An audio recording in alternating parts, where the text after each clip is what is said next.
BTR आव मोनसे lapse जादोंना रायजो नोंथांमोन बे लेप्सआनो जाबाय बड'लेण्ड वेलफेयार डिपार्टमेन्ट इज टु लुक आफ्टार द प्रब्लेम्स एन्ड हेपेनिंग्स व्हाट आर द हेपेनिंग्स अफ BTR रिजन BTR ओनसोलाव एपइन्टमेन्टनि प्रब्लेम साबजेक्ट टिचारनि प्रब्लेम थिग बिदिनो बिजाब मोनिनि प्रब्लेम बेखौ नायनोथ' जोंनो ट्रेन्सफार मोनसे हरबावदोंमोन सेपारेट डाइरेक्टरेट मा खामानि मावखो बेखौथ' आं खामानि नुवाखै जिहेतु मोनसे हादोर जानायाव जोंहा माखासे डिपार्टमेन्ट थायो जेरै लिस्ट इउनियन लिस्ट होनो जायखौ 100टा डिपार्टमेन्ट दं इउनियन लिस्टआव थिग बेबायदिनो जोंहा कनकारेन्ट लिस्टआव 10 दङ which are used in a state as well as the union common दा जेरै फरेस्ट एजुकेशन थिग बेफोरबायदि कमन निजा निजा स्टेटआबो थायो इउनियनाबो बेखौ कमनलि बाहायनो हायो एज पार द रिजन अर द भिजिबिलिटि अफ द स्टेट बेखौ लानानै बे कनकारेन्ट लिस्ट होनो जायखौ बे कमन बेखौ स्टेटआव बाहायनो हायो इउनियनाव बाहायनो हायो दा फैयै फैयै थिग बिदिनो आं दहायनो बुंखाबाय इउनियन लिस्टआव 100 कनकारेन्ट लिस्टआव 10 ओमफ्राय जोंहा स्टेट लिस्टआव 61 अर्थात दे आर ट्रेन्सफार्ड साबजेक्ट दा फैयै फैयै जोंना BTC आवबो थिग बिदिनो 39टा ट्रेन्सफार्ड डिपार्टमेन्ट दङ दा दाख्लैनि बावै जोंहा BTR सुक्तियाव जोंनो मोनसे डिपार्टमेन्ट आं खोनाना मोन्दोंमोन खिन्थु बेसेबां बे बुस्थुआ मा होनो बाहायजादोंना जायाखै डिपार्टमेन्टआ खिन्थु आं नुनायाव एसे खम नुदों आरो अर्थात नुवाखैनो बोसोरब्रैयाव जोबनोसै नै दा बेहाय मा जादों नाय जोंनाव मोनसे डिपार्टमेन्ट दं बड'लेण्ड वेलफेयार डिपार्टमेन्ट बे बड'लेण्ड वेलफेयार डिपार्टमेन्टनि खामानिया मा आं आसलथे हमनो हायाखै मानो हायाखैनो होनबानाय बाजेटआ जेब्ला जोङो सेन्ट्रेलनिफ्राय स्टेटआव फैयो एज पार लिस्ट वाइज फैयो दा जेरै health ministry defence ministry education गावबा गाव डिपार्टमेन्ट दंखायो दा जों आं दहायनो होनबाय थादों इउनियनाव जाहैबाय 100टा डिपार्टमेन्ट दं थिग बिदिनो जोंनो आसामनो ट्रेन्सफार साबजेक्टआ दङ 61 दा फैयै फैयै जोंनो 2003 फेब्रुवारिनि BLTनि एकर्डआव जोंना 39 डिपार्टमेन्ट 40 मोन मोनसेखौ जिहेतु जोंहा फाइनेन्सआ गैया नालाय रिलिफ एन्ड रिहेबिलिटेसनखौ लांफिनदों दा फैयै फैयै मा बे बड'लेण्ड वेलफेयार डिपार्टमेन्टनि खामानिया मा date is not recognized ministry बा रिकगनाइज्ड मिनिस्ट्रि नङाबा बेहाय बाजेटआ अबेनिफ्राय फैगोन दा जाय बिथांमोना दिनै जोङो पलिटिकेल साइन्स लादों बिथांमोना मोनथिगोन जे मोनथाम list state list union list and concurrent list बे मोनथाम लिस्टआवथ' बाजेटआ फैयो होमबा दा थिग बिदि अटल बिहारी बाजपेयीआ 2003आव जेब्ला BJP सरकारा फैयै फैयै जोबनोसै बे समाव मा जादों नर्थ इस्टखौ मोजां मोननानै बै समनि गुड वेल विचार्स BJPनि जेरै जोंहा अटल बिहारी बाजपेयी सुषमा स्वराज थिग बिदिनो जोंहा दंबावोमोन बाला योगी थिग बेफोरबायदि मोजां मोजां रिनाउड BJPनि पलिटिशियान दंमोन जाय नर्थ इस्टखौ मोजां मोनोमोन जायनि थाखाय बिथांमोना 2003आव डनार मिनिस्ट्रि खालामदों स्पेशेलि टु लुक आफ्टार द नर्थ इस्ट रिजन बिनि उनाव मोनसे डिपार्टमेन्ट खालामबावदों बिथांमोना national highway authority of India बे जाहैबाय आन्डार द इउनियन लिस्ट बिथांमोना बानायदों दा आं बेखौ दिनै मानो रिलेभेन्सआव लाबोदों जाहैबाय बाजेटआ मायाव फैयो जियो रिकगनाइज्ड डिपार्टमेन्ट उइदिन द इन्डियान पार्लियामेन्टारि सिस्टेम बा इन्डियान कन्स्टिटिउसनेल सिस्टेमाव जि बुस्थुआ रिकगनाइज्ड बेहायसो बाजेटआ फैयो होमबा जोंहा दिनै BTR आव मोनसे लेप्स जादोंना रायजो नोंथांमोन बे लेप्सआनो जाबाय बड'लेण्ड वेलफेयार डिपार्टमेन्ट इज टु लुक आफ्टार द प्रब्लेम्स एन्ड हेपेनिंग्स व्हाट आर द हेपेनिंग्स अफ BTR रिजन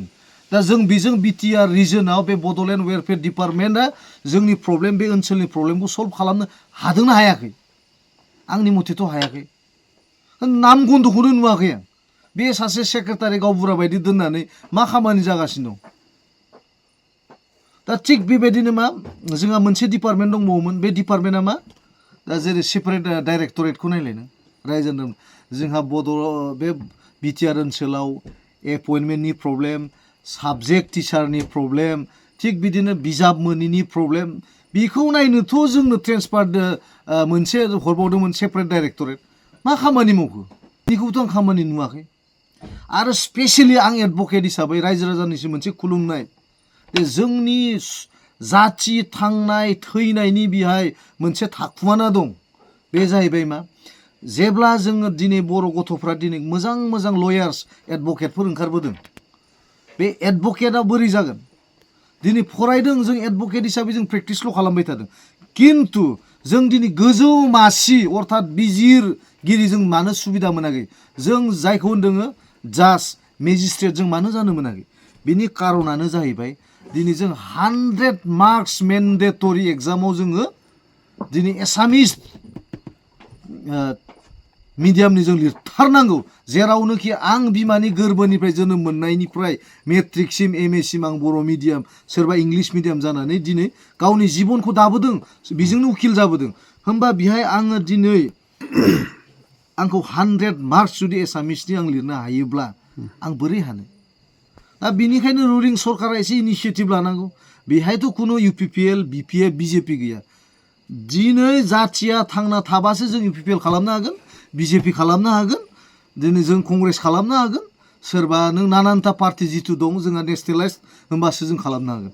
दा बाथ्राया मा जादों जोंहा दिनै मोनथाम फेसनि आन्दलन थांबाय जों जेराव बिएससि बिटिसि बिटिआर जोंहा बिदा फंबाय बिएलटिनिफ्राय लानानै एनडिएफपिनो लानानै बिजिरसालियाव सोर बिजिरो मेजिस्ट्रेटफ्रासो बिजिरो दा बै मेजिस्ट्रेट जानो थाखाय जों मा जोंनि बर' गथ'आबोथ' जानो हानांगोन दा जानो थाखाय मा जोङो दिनै बर'निबो लिरनो मोननांगोन दिनै एसामिसफ्रा बिथांमोना 100 मार्क्स गाव गावनि बिमा रावजों लिरनो मोनो जोंबो दिनै 8 शेड्युल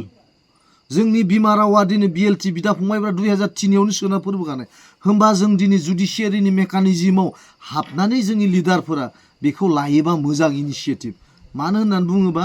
जों बेहाय जुदि मेन्डेटरि 100 मार्क्स जुडिसियेल सिस्टेमाव जुदि जों सोनो हायोब्लासो आं बायदि बा आंनि बिदा फंबाय आंनि सोरबा बिब' बिनानाव जाय दिनै मेजिस्ट्रेट जाज जानो लुबैदों जों बिजिरगिरिनि गोजौ मासियाव थांनो लुबैदों होमबासो जों जानो हागोन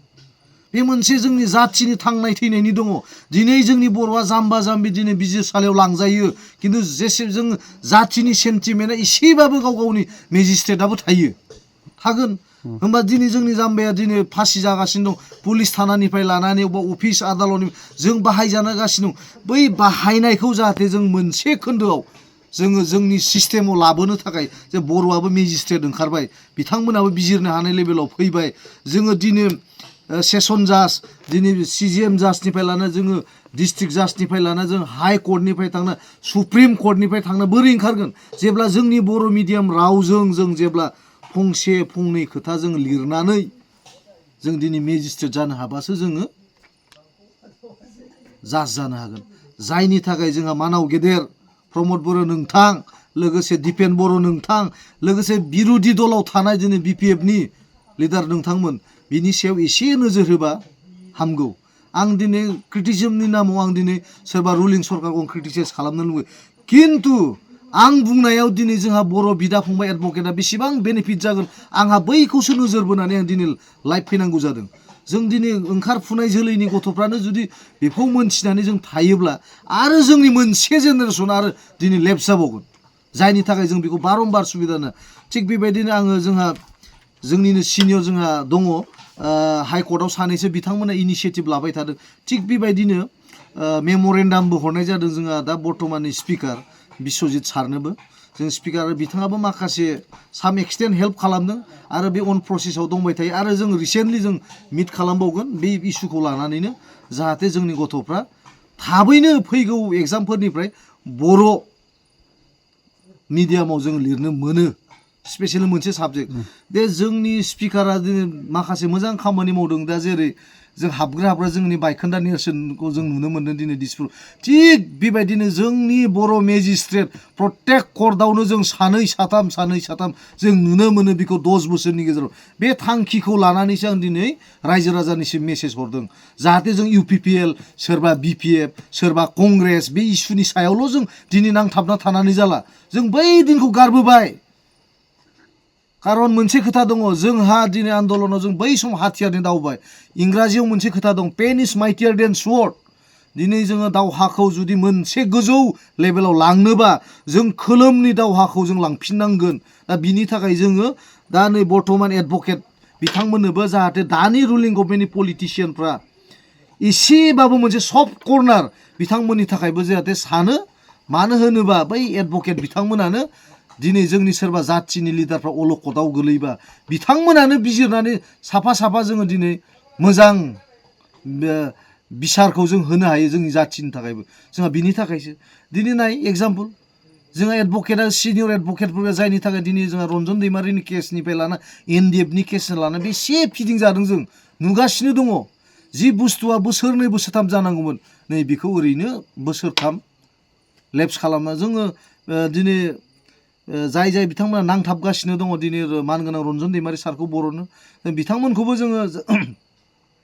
बिथांमोनजोंबो सम सम रायलायो बिथांमोनाबो बेखौनो बुंहरो जे जोंहा दिनै माखासे एडभकेटनि थाखाय